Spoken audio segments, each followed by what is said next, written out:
Salam buat saudara-saudara sekalian, para pendeta dan rekan-rekan penatua diaken yang sedang mempersiapkan sermon untuk khotbah tanggal 1 Mei 2022. Berikut ini kami akan menyampaikan beberapa catatan khotbah. Semoga dapat membantu saudara-saudara dalam menyampaikan firman Tuhan dengan lebih baik lagi pada Minggu tanggal 1 Mei 2022 yang diangkat dari Mazmur 4 ayat 2 sampai dengan ayatnya yang ke-9. Kita akan membacakan Mazmur 4 ayat 2 sampai 9. Demikian firman Tuhan. Apabila aku berseru, jawablah aku, ya Allah, yang membenarkan aku. Di dalam kesesakan Engkau memberi kelegaan kepadaku. Kasihanilah aku dan dengarkanlah doaku. Hai orang-orang, berapa lama lagi kemuliaanku dinodai? Berapa lama lagi kamu mencintai yang sia-sia dan mencari kebohongan? Ketahuilah bahwa Tuhan telah memilih baginya seorang yang dikasihinya. Tuhan mendengarkan apabila aku berseru kepadanya. Biarlah kamu marah, tetapi jangan berbuat dosa. Berkata-katalah dalam hatimu di tempat tidurmu, tetapi tetaplah diam. Persembahkanlah korban yang benar, dan percayalah kepada Tuhan. Banyak orang berkata, siapa yang akan memperlihatkan yang baik kepada kita?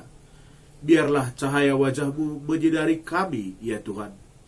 Engkau telah memberikan sukacita kepadaku lebih banyak daripada mereka ketika mereka kelimpahan gandum dan anggur.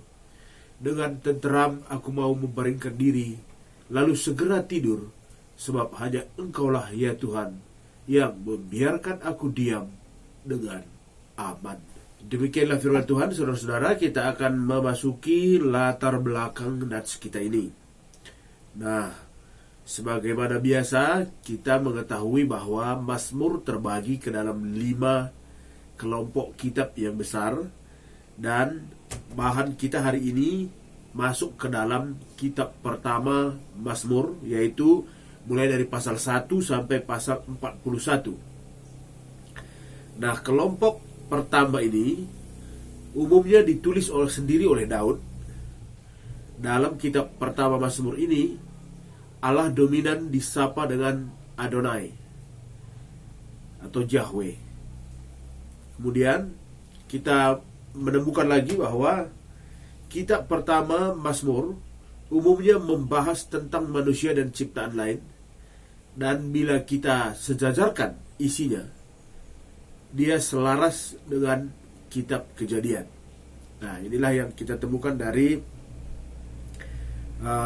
Mazmur yang menjadi bahan kita. Nah, saudara-saudara, kita akan masuk ke dalam pesan nats. Apa yang kita temukan dari Mazmur 4 ayat 2 sampai 9. Bahan khotbah kita ini adalah sebuah nyanyian doa yang lebih tepat sesungguhnya diberi judul Jawablah Aku. Isi Mazmur ini mengatakan kepada kita bahwa Allah akan menjawab doa pada saat kesusahan, terutama bagi mereka yang memiliki hubungan pribadi yang sungguh-sungguh mengandalkan Allah. Ini akan menolong kita dalam mempersiapkan khotbah kita, bahwa Allah akan menjawab doa pada saat kesusahan, terutama bagi mereka yang memiliki hubungan pribadi yang sungguh-sungguh mengandalkan Allah. Kita menemukan dari ayat 6 dan ayat yang ke-9. Mereka yang memiliki keinginan yang sangat akan pertolongan Tuhan. Nah, orang demikian juga akan mendapat jawaban dari Tuhan atas doanya. Mereka yang memiliki keinginan yang sangat akan pertolongan Tuhan, yaitu pada ayat 2, 4, dan 7. Dan mereka yang hidupnya saleh, ayat 4 sampai 6. Jadi, mereka yang hidupnya saleh juga akan mendapat jawaban doa dari Tuhan pada saat mereka menghadapi kesesakan. Jadi ini sesungguhnya inti dari nats khotbah kita yang dapat kita kembangkan dengan berbagai macam contoh.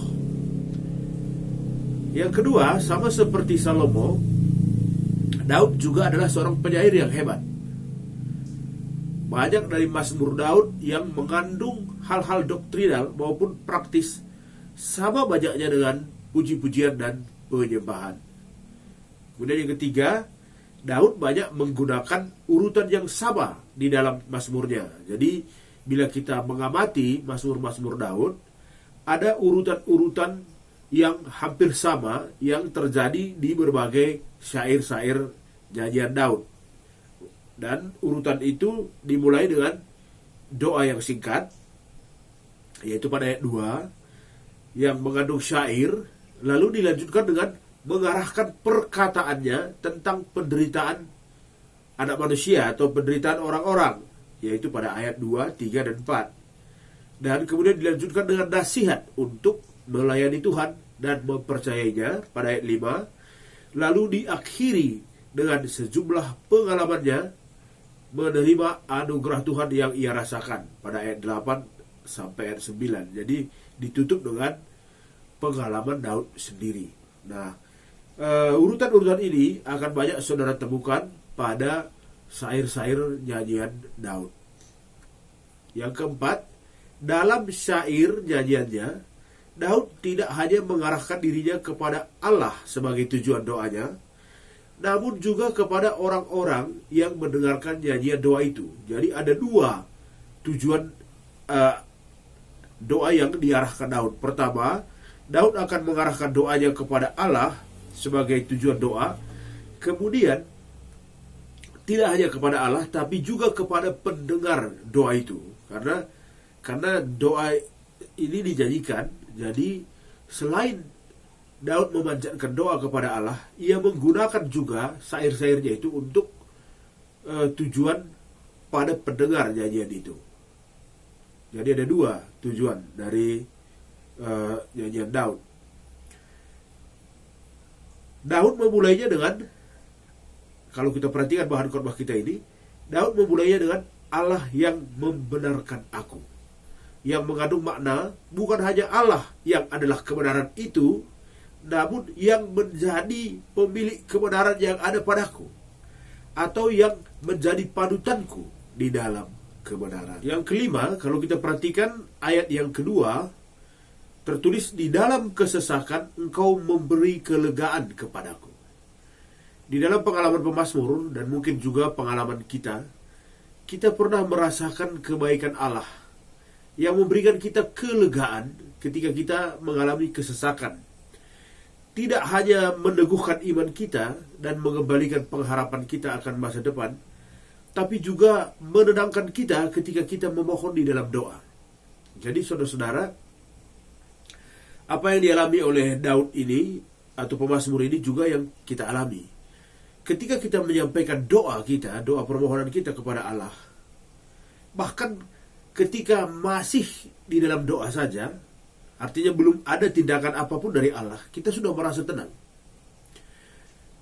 Hanya setelah menyampaikan doa saja, sebagian dari persoalan kita itu sepertinya sudah selesai. Nah, apalagi setelah Allah bekerja. Jadi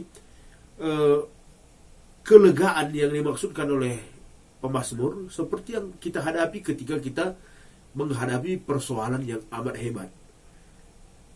Ketika persoalan itu datang dan kita segera berdoa, begitu kita selesai berdoa, kita mengalami kelegaan meskipun persoalan belum selesai.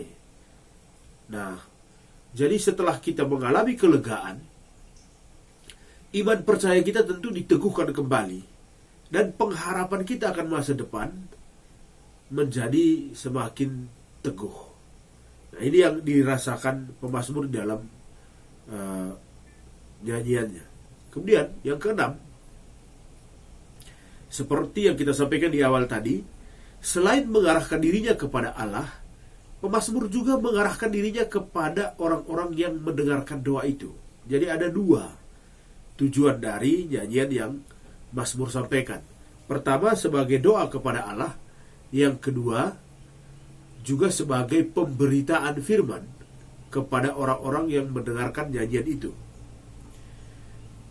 Selain menjadi penjelasan bagi yang masih merasa jauh atau masih merasa asing dari Allah, tapi juga dengan tujuan untuk meneguhkan atau meyakinkan iman para pendengar. Atau yang kedua, menuntun para pendengar yang merasa berdosa atau para pendosa itu untuk menyesali kesalahan mereka. Jadi pemazmur menyampaikan khotbah melalui nyanyian pujian yang ia sampaikan. Pada ayat 4, Daud menunjukkan kepada mereka keistimewaan yang Allah berikan kepada orang-orang yang baik. Semacam privilege yang mendorong pendengarnya untuk memahami apa yang mereka terima ketika mereka memilih untuk menjadi orang baik. Jadi jelas dengan tegas Mazmur mengatakan bahwa Allah berkenan kepada orang-orang yang baik. Mazmur mau mengatakan bahwa tidak ada ruginya menjadi orang yang baik. Karena orang yang baik, doanya segera didengar oleh Allah. Jadi semacam keistimewaan yang luar biasa kepada orang yang baik. Karena itu kita juga menyampaikan ini dalam khotbah kita. Tidak ada ruginya menjadi orang yang baik. Karena Allah memiliki perhatian yang khusus kepada orang yang baik. Kemudian bila kita lanjutkan pada ayat 5, pemazmur mengingatkan mereka untuk melawan dosa dan memberikan alasan mengapa dosa harus dihindari meski mereka dalam keadaan marah. Lebih baik berbicaralah dalam hatimu di dalam diam. Nah, coba kita membaca kembali pada ayat yang kelima. Di sana tertulis, biarlah kamu marah, tetapi jangan berbuat dosa. Atau dengan kata lain, dalam keadaan marah pun berusahalah untuk tidak jatuh ke dalam dosa. Berkata-katalah dalam hatimu di tempat tidurmu, tetapi tetaplah diam. Nah, ini dengan kata lain, pemazmur mau mengatakan bahwa seperti orang yang bijak, biasanya orang yang bijak adalah orang yang memiliki waktu yang cukup banyak untuk berbicara dengan dirinya sendiri sebelum ia mengambil reaksi atas kejadian-kejadian di dalam hidupnya. Nah, jadi pemazmur mau mengatakan bahwa ketika kita menghadapi situasi di mana ada sesuatu hal yang tidak mengenakkan hati kita, kemudian membuat kita marah, jangan sampai kemarahan itu membuat kita jatuh di dalam dosa. Lebih baik kita diam dan berbicara berdua dengan hati kita, membicarakan apa yang membuat kita marah itu, lalu mengapa kita harus marah, apa keuntungannya menjadi marah, dan apa manfaatnya bagi kita, juga bagi orang yang membuat kita marah. Dengan banyaknya waktu bagi kita untuk berbicara berdua saja dengan hati kita, kita kemudian menjadi tenang dan tidak gegabah mengambil tindakan-tindakan. Bukankah sepanjang yang kita ketahui para kaum spiritualis di berbagai agama adalah orang-orang yang banyak menghabiskan waktunya untuk duduk di dalam diam, bukan bertindak pasif, tapi sesungguhnya berbicara berdua dengan diri masing-masing untuk mengambil keputusan-keputusan yang terbaik di dalam hidupnya. Jadi semacam meditasi atau kontemplasi. Kita diajak untuk mengambil posisi diam, merenung, dan berbicara tentang berbagai persoalan, berbagai kemarahan yang ada di dalam hati kita. Kemudian pada ayat yang ke-6, pemazmur mendorong orang-orang untuk menyampaikan tanggung jawabnya dalam mempersembahkan korban kepada Allah, dengan pesan kita tidak hanya berhenti melakukan kejahatan, tetapi mulailah melakukan sebuah kebenaran.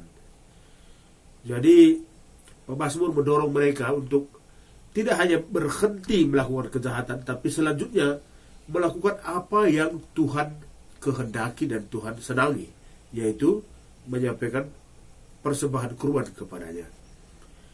Bagian yang 10, kita masuk kepada ayat 7. Banyak orang saat ini juga sama seperti apa yang dipertanyakan oleh pemazmur pada ayat 7, yaitu pertanyaan, siapa yang akan memperlihatkan yang baik kepada kita? Tentu yang menjadi pertanyaan bagi pengkhotbah, hal baik bagaimana yang mereka maksudkan? Nah, kita tentu dapat menyimpulkan. Banyak orang mempertanyakan siapa yang akan memperlihatkan hal baik kepada kita. Apa hal baik di dalam konsep manusia? Tentu saja ketika usaha mereka sukses, bagi mereka itu adalah hal yang baik. Apa yang mereka tanam akan berbuah lebat. Semua keinginan dan harapan mereka terpenuhi. Itulah hal-hal baik bagi sebagian besar orang. Sama seperti saya dan juga saudara. Tetapi apakah ini semua telah menjawab ketika segala hal yang baik ini sudah kita peroleh? Kesuksesan, usaha, seperti keinginan, keluarga, saudara, teman-teman, harapan, semua seperti yang kita inginkan. Nah, sejauh ini banyak orang yang mempertanyakan ini benar bila yang mereka inginkan adalah hal-hal demikian. Namun ada yang luput dari perhatian mereka. Ketika dalam rangka memenuhi harapan tersebut, mereka tidak mendekati Allah atau tidak menjadikan Allah sebagai tempat menggantungkan harapan mereka untuk mendapatkan sebuah hal-hal baik tersebut. Banyak orang menginginkan hal-hal yang baik terjadi dalam hidupnya tanpa menggantungkan harapan itu kepada Allah. Mereka sesungguhnya mencari hal-hal yang baik pada apa yang kelihatan baik. Mencari hal-hal yang baik pada apa yang sepertinya baik. Mencari hal-hal yang baik pada apa yang rasa-rasanya baik. Dan mereka umumnya kecewa. Sama seperti saudara dan saya. Kita menggantungkan banyak sekali harapan kita pada hal-hal yang sepertinya baik, atau rasanya baik, atau kelihatannya baik. Setelah kita melaluinya dan menyadari bahwa itu tidak baik, kita kemudian hidup dalam penyesalan. Dan yang paling indah dari khotbah kita ini adalah pada ayat 8, di mana disebutkan oleh pemazmur, hanya Allah adalah sumber sukacita dibandingkan ketika kita merasakan kelimpahan gandum dan anggur. Ayat yang ke-8. Maksud dari kelimpahan gandum dan anggur adalah kekayaan. Ketika saudara mendapatkan kekayaan, kehormatan, jaminan hidup, ketika saudara mendapatkan apapun yang saudara inginkan, bukankah itu adalah sebuah kebahagiaan atau sukacita? Namun lebih dari itu, orang yang mendekatkan diri kepada Allah merasakan sukacita yang sejati yang tidak bisa dicuri. Karena gandum dan anggur atau kekayaan itu dapat hilang. Kehormatan akan berhenti. Jabatan, posisi tidak akan kekal selama-lamanya. Tetapi kebahagiaan sejati akan saudara peroleh bila saudara merasakan atau memiliki kedekatan dengan Allah. Karena Allah adalah sumber kebahagiaan dan sukacita yang sejati yang tidak akan ada seorang pun dapat mencurinya dari saudara. Karena bersama Allah, bersama Dia, kita akan memperoleh ketenteraman sejati. Ini yang luar biasa dari khotbah ini. Ketenteraman sejati. Apa yang dikatakan pada bagian terakhir khotbah kita? Tidur lelap yang tenang di malam-malam yang damai. Bukankah orang yang bahagia adalah orang yang tidurnya begitu damai, begitu tenang? Jangan lupa banyak sekali orang yang memiliki posisi, jabatan, kekayaan, kehormatan di dunia ini tidak pernah merasakan tidur yang tenang, karena tidurnya diganggu oleh berbagai macam pikiran tentang harta-harta yang ia miliki, tentang orang-orang yang mengincar posisi yang sedang ia duduki, orang-orang yang membencinya, orang-orang yang ingin menjatuhkannya, membuat ia tidak bisa tidur dengan tenang. Tetapi orang yang hidup bersama Allah akan memperoleh apa yang disebut dengan ketentraman sejati. Tidur lelap di tengah malam-malam yang damai, di mana orang tersebut merasa aman, terjamini, terlindungi, karena apa yang dikatakan pemazmur, ia mengetahui bahwa Allah sedang mengasihinya. Nah, saudara-saudara, inilah beberapa catatan dari khotbah minggu ini yang dapat kami sampaikan. Tentu dengan mengetahui garis-garis besar dari khotbah ini, saudara dapat menyampaikan khotbah ini lebih berkuasa. Apalagi saudara mengenal konteks atau pendengar khotbah saudara yang sedang mengalami tidur-tidur yang tidak tenang, atau pergumulan-pergumulan hidup yang berat, atau kehilangan sukacita di dalam hatinya. Nah, bila saudara menyampaikan khotbah ini kepada mereka, mereka akan pulang dari kebaktian minggu dengan kado yang amat luar biasa. Demikianlah saudara, semoga siaran ini dapat membantu saudara-saudara pengkhotbah dalam mempersiapkan sermon dan khotbah kita. Tuhan Yesus memberkati kita sekalian.